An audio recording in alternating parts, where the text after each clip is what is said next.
Hello दोस्तों, welcome back to my channel invest with Keshav.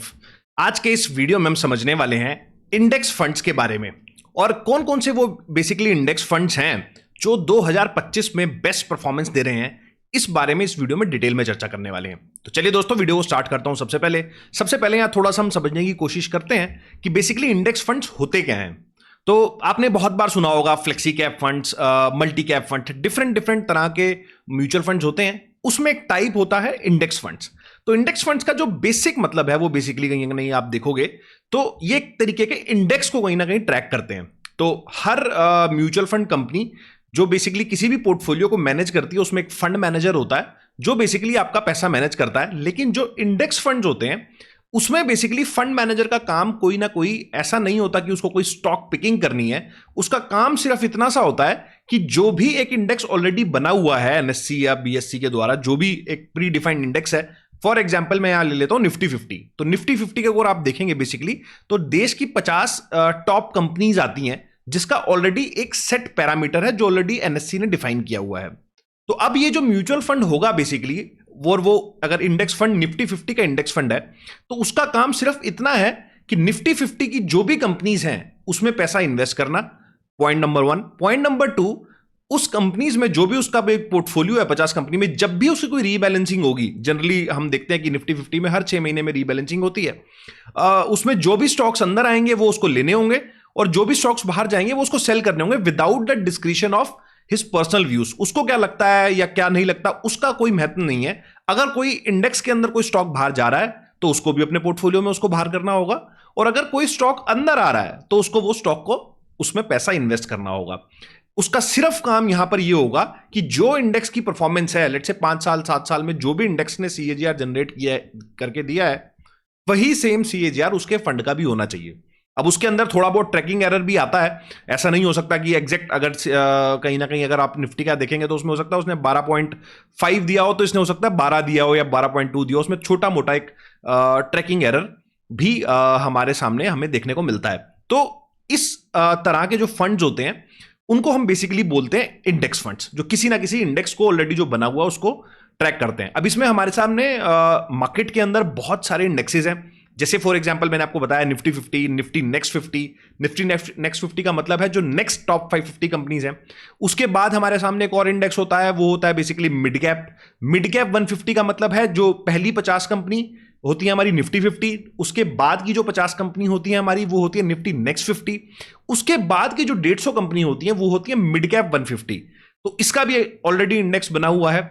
और last वाली अगर आप देखोगे तो निफ्टी 250 जो बेसिकली स्मॉल कैप इंडेक्स होता है एक तरीके से। तो लास्ट वाली जो अगर 250 कंपनी आप पकड़ेंगे टॉप 500 कंपनीज में तो उसको हम बोलते हैं स्मॉल कैप। तो इस तरीके से काफी और भी हमारे सामने इसके इंडेक्सेस बने हुए हैं। कुछ सेक्टर रिलेटेड इंडेक्सेस भी हैं जहां हम देखते हैं कि डिफेंस का एक इंडेक्स है हमारे पास, फार्मा का एक इंडेक्स है हमारे पास, आईटी का एक इंडेक्स है। तो इस तरीके से काफी सारे इंडेक्सेस ऑलरेडी बने हुए हैं और उनकी प्री डिफाइंड कंडीशंस हैं कि किस बेसिस पे उसमें कोई स्टॉक आएगा या कोई स्टॉक जाएगा। सेम उसी को रिफ्लेक्ट करने के लिए म्यूचुअल फंड भी सेम उसी तरीके से काम करेंगे। तो आई होप आपको ये चीज समझ में आई होगी कि ये किस तरीके के फंड्स होते हैं और किस तरीके से काम करते हैं। और बड़े अगर मैं आपको इसको थोड़ा सा और बाइफरकेट करके बताऊं तो बेसिकली इसको हम बोलते हैं पैसिव इन्वेस्टिंग। अब पैसिव इन्वेस्टिंग और एक्टिव इन्वेस्टिंग का थोड़ा सा डिफरेंस यहां समझ लेते हैं। तो बेसिकली पैसिव और एक्टिव में क्या होता है, एक्टिव इन्वेस्टिंग जो होती है वहां पर एक फंड मैनेजर की डिस्क्रिशन होती है कि उसको कौन सा स्टॉक लेना है, कौन सा स्टॉक बेचना है। लेकिन पैसिव इन्वेस्टिंग में जो भी इंडेक्स की परफॉर्मेंस है, जैसा भी आपने हमसे शेयर किया, सेम वही परफॉर्मेंस रहेगी। वो पूरा का पूरा फंड एक तरीके से पैसिवली कहीं ना कहीं मैनेज होगा, उसमें कोई डिस्क्रिशन नहीं होगी। और आपने बहुत बार देखा है कि जिस तरीके से पर्टिकुलरली जो मुझे लगता है कि लार्ज कैप स्पेस जो होता है उसमें जो इंडेक्स फंड्स होते हैं वो काफी अच्छा परफॉर्म करते हैं। अभी आपसे शेयर भी करूंगा और मैं किस बेसिस पे इंडेक्स फंड में और किन किन इंडेक्स फंड में इन्वेस्ट करता हूं वो आज आपसे शेयर करूंगा और उसमें क्या क्या पैरामीटर्स लगाता हूं वो भी आपको दिखाता हूं। तो एक बार आप स्क्रीन के ऊपर चलते हैं, वहां थोड़ा सा डिस्कशन इसके ऊपर कर लेते हैं। तो इसके लिए मैं टिकर टेप यूज करता हूं। कोई प्रमोशन नहीं है, अपना पर्सनल जो मैं यूज करता हूं वही आपसे शेयर कर रहा हूं। तो अगर आप टिकर टेप यूज कर सकते हैं तो ये सारी चीजें आप भी अपने आप से भी फाइंड कर सकते हैं। तो टिकट एक बार आप ओपन करेंगे, इसके अंदर स्क्रीनर के अंदर मैं आता हूं, तो यहां पर मैं इक्विटी के अंदर जाके इंडेक्स फंड्स सेलेक्ट कर लेता हूं, और तो मेरे पास यहाँ पे सारे इंडेक्स फंड्स आ जाते हैं। और इसके बाद जो मैं यहाँ पर कहीं ना कहीं फिल्टर लगाता हूँ, उसमें यहाँ पर एक एयूएम का फिल्टर लगाता हूँ कि वो जो एएमसी है इस फंड के अंदर कितना एयूएम मैनेज कर रही है, पिछले 3 साल का सीएजीआर क्या रहा है, उसका एक्सपेंस रेशियो क्या रहा है। एक्सपेंस रेशियो का मतलब यहां पर होता है कि खर्चा कितना हुआ है। तो इन टर्म्स ऑफ, जैसे मैंने आपको बताया अभी कि एक्टिव और पैसिव में अगर आप देखेंगे तो पैसिव साइड के जो म्यूचुअल फंड्स होते हैं, जो इंडेक्स म्यूचुअल फंड होते हैं, इनका जो एक्सपेंस रेशियो होता है इन कंपैरिजन टू जो एक्टिव वाले होते हैं उनसे तो बहुत कम होता है। जैसे आप देख रहे हो यहाँ पे 17 पैसे का सिर्फ एक्सपेंस रेशियो है। आप किसी भी एक्टिव फंड में देखोगे तो 40-50 पैसे का जनरल कहीं ना कहीं एक एक्सपेंस रेशियो रहता है। दूसरा, यहां मैंने 5 ईयर का सीएजीआर लगाया, और उसके बाद जो मैं आपसे मोस्ट इंपॉर्टेंट चीज बता रहा था आपको, वो था हमारा ट्रैकिंग एरर। तो ट्रैकिंग एरर को मैंने फंड वाइज लगा लिया है, और इसको मैंने एक बार एक्सेल शीट के अंदर डाउनलोड कर लिया। मैंने ऑलरेडी डाउनलोड किया हुआ है, तो सीधा आपसे यही शेयर करता हूं। और आप देखेंगे तो ये सारे हमारे पास फंड्स आ गए हैं, और इसमें हमारे पास डिफरेंट फंड्स हैं। आप देखिए निफ्टी 50 का जो इंडेक्स फंड जैसे अभी हम चर्चा कर रहे थे, इसके अंदर यूटीआई का भी है हमारे पास, एचडीएफसी का भी है, आईसीआईसी प्रू भी है, एसबीआई है। तो डिफरेंट एएमसीज के हमारे पास हैं। आईसीआईसी प्रू का हमारे पास निफ्टी नेक्स्ट 50 भी है, जो भी आपसे मैं शेयर कर रहा था। तो मेरा सबसे बड़ा फिल्टर यहां पर ये रहेगा कि मैं उसी इंडेक्स फंड्स के अंदर इन्वेस्ट करूं जो एक अच्छा खासा एयूएम मैनेज कर रहे हैं। तो आप देखोगे तो यहां पर मैंने कुछ ऐसी एएमसीज भी हैं जो काफी कम एयूएम मैनेज कर रही थी, जैसे 10 करोड़, 9 करोड़, 8 करोड़, 5 करोड़। ये सारे मैंने यहां से फिल्टर डाउन कर लिए, इनको हटा दिया है, और अभी मेरे पास सिर्फ वही कंपनीज बची हैं जो एटलीस्ट कम से कम 500 करोड़ एंड अबव मैनेज कर रही हैं। तो आप इसमें से भी सिलेक्ट कर सकते हैं, बट इसको और फिल्टर डाउन करने के लिए मैं सिर्फ वही यहां पर एएमसीज लूंगा जो कहीं ना कहीं हमारी 1000 करोड़ से ऊपर मैनेज कर रही हैं। तो इसको अगर मैं यहां से ये वाली भी डिलीट कर देता हूं, तो आप देखोगे तो आपके पास सिर्फ ये 30 म्यूचुअल फंड्स बचेंगे जो आपको 1000 करोड़ से लेकर 22,000 करोड़ तक के कहीं ना कहीं एयूएम मैनेज कर रहे हैं इंडेक्स फंड्स के अंदर। तो अगर आप निफ्टी 50 के अंदर देखते हैं तो सबसे जो टॉप फंड है वो बेसिकली वो है यूटीआई का, जो 22,000 करोड़ कहीं ना कहीं मैनेज कर रहा है, और 3 साल का जो सीएजीआर है वो है इसका 15%, और 5 साल का जो सीएजीआर है वो है 22%। और ट्रैकिंग एरर भी लगभग नेग्लिजिबल है, 3 पैसे के आसपास का ट्रैकिंग एरर है। और अगर आप देखोगे जो एक्सपेंस रेशियो है वो भी कहीं ना कहीं 17 पैसे का ही है।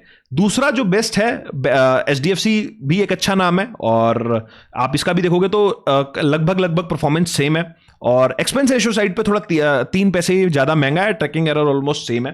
तो अगर आप निफ्टी 50 के अंदर इन्वेस्ट करना चाहते हो पर्टिकुलरली इंडेक्स फंड में, तो ये दोनों फंड्स ही कहीं ना कहीं एक अच्छे फंड्स हैं।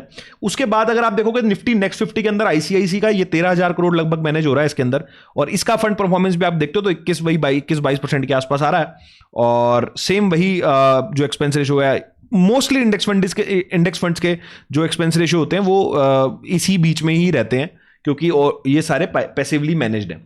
तो आप देख सकते हो यहाँ पे निफ्टी नेक्स्ट 50 आ गया। अगर कोई सेंसेक्स में इन्वेस्ट करना चाहता है तो 8,000 करोड़ लगभग इसमें मैनेज हो रहा है एचडीएफसी में। ये भी एक अच्छा है जहां पर आपको 22% का रिटर्न आया है, 3 पैसे का ट्रैकिंग एरर है, तो ये भी एक अच्छा फंड है। उसके बाद ये हमारे पास यूटीआई का भी नेक्स्ट 50 है जिसके अंदर लगभग 5,000 करोड़ रुपए मैनेज हो रहे हैं। नवी का है हमारे पास, इसमें भी लगभग आप देखोगे तो 3,000 करोड़ रुपए मैनेज हो रहे हैं। और ये जैसे मैं आपको बता रहा था कि कुछ हमारे पास डिफेंस इंडेक्स भी होते हैं, तो मोतीलाल ओसवाल का जो है Nifty India defence index fund, तो आप देखोगे इसके अंदर लगभग 2,800 करोड़ रुपए के आसपास का फंड है। क्योंकि नया फंड है तो 3 साल का सीएजीआर नहीं है अभी हमारे पास, और 5 साल का भी सीएजीआर नहीं है, तो जनरली मैं अवॉइड करता हूं ऐसे फंड्स जो कहीं ना कहीं जिनकी थोड़ी हिस्ट्री नहीं है। और ट्रैकिंग एरर में भी देखोगे तो अच्छी खासी ट्रैकिंग एरर, जिस तरह की वॉलिटिलिटी चल रही है डिफेंस में, तो ट्रैकिंग एरर भी अच्छी खासी है। तो ये सारी चीजें हैं, आप देख सकते हो। एक नई चीज आपको यहाँ पर, जैसे मैंने आपको बताया था कि यहाँ पे अभी स्मॉल कैप का है निपॉन का, इसमें लगभग 2,000 करोड़ हो रहा है। माइक्रो कैप है, माइक्रो कैप वो कंपनी होती है जो बेसिकली निफ्टी 500 के बाद की जो 250 कंपनी होती है, मतलब 501 से लेकर 750 तक, ये सारे फंड्स हमारे पास है। एक जो मैं आपको चीज बता रहा था ये है डीएसपी का निफ्टी 50 इक्वल वेट इंडेक्स। एक बार थोड़ा सा इसके बारे में भी इस वीडियो में बात करेंगे।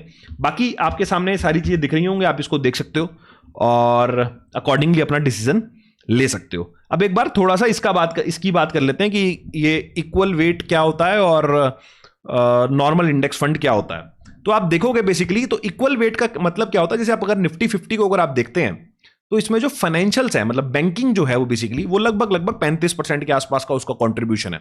कंट्रीब्यूशन का मतलब मेरा ये है कि अगर आप 100 रुपए निफ्टी 50 के इंडेक्स फंड में डालते हैं, निफ्टी के अंदर आप एक तरीके से डाल रहे हैं, तो आपके 35 रुपीज कहीं ना कहीं फाइनेंशियल सेक्टर के अंदर जाएंगे। फाइनेंशियल सेक्टर की कंपनी मतलब उसमें बैंक्स हो गए बेसिकली, वहां पर जाएंगे। अब अगर यहां पर ये जो निफ्टी 50 का कॉन्स्टिट्यूशन है वो बेसिकली इस तरीके से बना हुआ है, इसलिए वो उसी को फॉलो करते हुए वहां जाएगा। लेकिन अगर आप चाहते हो कि निफ्टी की 50 कंपनियों में मेरे पास इक्वल पैसा मेरा हर एक कंपनी में लगे, मतलब अगर आप 100 रुपए डाल रहे हो तो कहीं ना कहीं 50 कंपनी है तो 2%, 100 डिवाइडेड बाई 50, 2 रुपए हर कंपनी में चले जाए, बजाय कि मैं ज्यादा पैसे फाइनेंशियल्स में डालूं फिर आईटी में डालूं। इस तरीके से नहीं चाहिए मेरे को हर कंपनी के अंदर बराबर पैसा डालना है।